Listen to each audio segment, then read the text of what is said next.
Hello everyone, welcome to Aaradhya bio classes.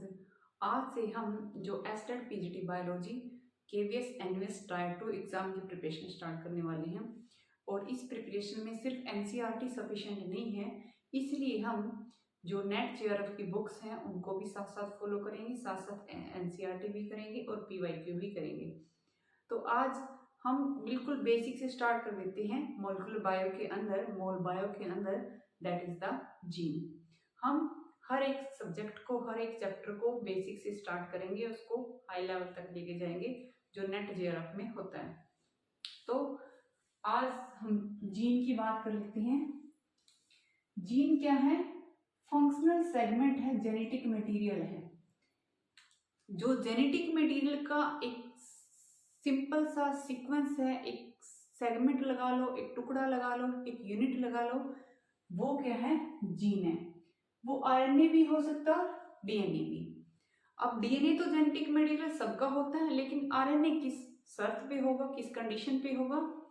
जिनके अंदर DNA absent है उनका जेनेटिक मटेरियल क्या होगा? आरएनए। अदरवाइज किसी भी ऑर्गेनिज्म के अंदर अगर डीएनए और आरएनए दोनों ही प्रेजेंट है तो जेनेटिक मटेरियल क्या माना जाएगा? डीएनए को। Genetic material will be the DNA. Cellular और नो सेलुलर ऑर्गेनिज्म दो तरह के हैं, या तो वो सेल के बने हैं या वो विदाउट सेल वॉल है या सेल मेम्ब्रेन है। तो सेलुलर ऑर्गेनिज्म के अंदर कौन आ रहा है? यूकैरियोट्स और प्रोकैरियोट्स। नो सेलुलर में कौन आ रहा है? वायरस और वीरोइड्स। सेलुलर ऑर्गेनिज्म के अंदर जो प्रोकैरियोट्स और यूकैरियोट्स है उनका जेनेटिक मटेरियल क्या है? Double stranded DNA.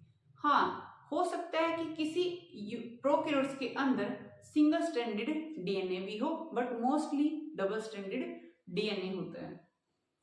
No cell organism virus और वीरोइड्स। अब वायरस किसका बना है? डीएनए और RNA plus protein code. DNA RNA, या तो डीएनए या फिर RNA. Any virus will contain either genetic material in the form of DNA और in the form of RNA, but उसकी जो कवरिंग होगी न्यूक्लिक एसिड की, या ये लगा लो जेनेटिक मटेरियल की जो कवर होगा वो किसका बना होगा? प्रोटीन कोड का। वीरोइड्स के अंदर प्रोटीन कोट एब्सेंट होती है, उसके पास सिर्फ जेनेटिक मटेरियल है जिसको हम न्यूक्लिक एसिड बोल रहे हैं। वो डीएनए भी हो सकता है और आरएनए भी। फंक्शनल सेगमेंट ट्रांसक्रिप्टेड भी हो सकता है, नॉन ट्रांसक्रिप्टेड भी। इसका मतलब कि जो जीन है वो ट्रांसक्रिप्शन के द्वारा भी आ सकता है और नॉन ट्रांसक्रिप्शन के द्वारा भी। ट्रांसक्रिप्शन क्या होता है? जब डीएनए से डीएनए बनता है, हम सेंट्रल डोग्मा हम सबको पता है कि जब डीएनए से डीएनए बनता है तो उसको हम रेप्लिकेशन बोल रहे हैं, और जब डीएनए से आरएनए बनता है तो उसको क्या बोल रहे हैं हम? ट्रांसक्रिप्शन।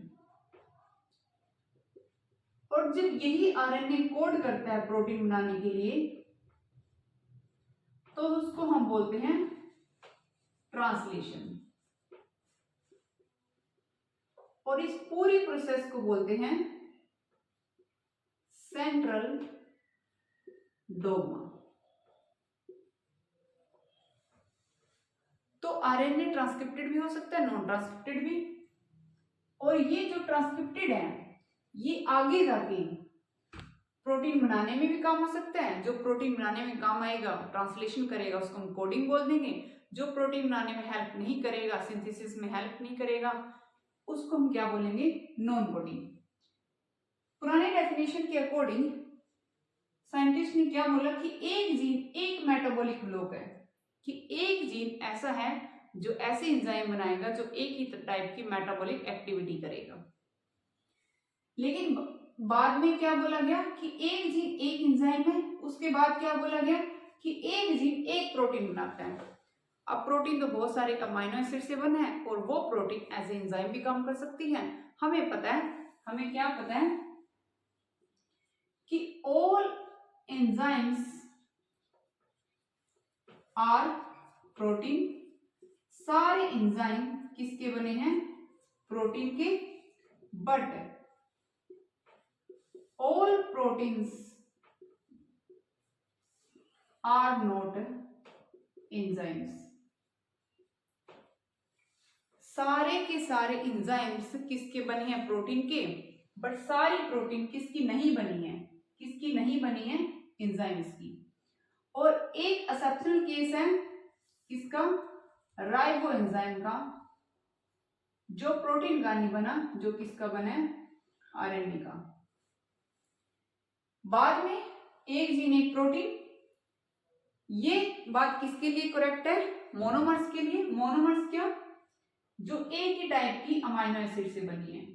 ऐसी प्रोटीन जो एक ही टाइप के अमाइनो एसिड से बनी है, जैसे कि मायोग्लोबिन हो गया।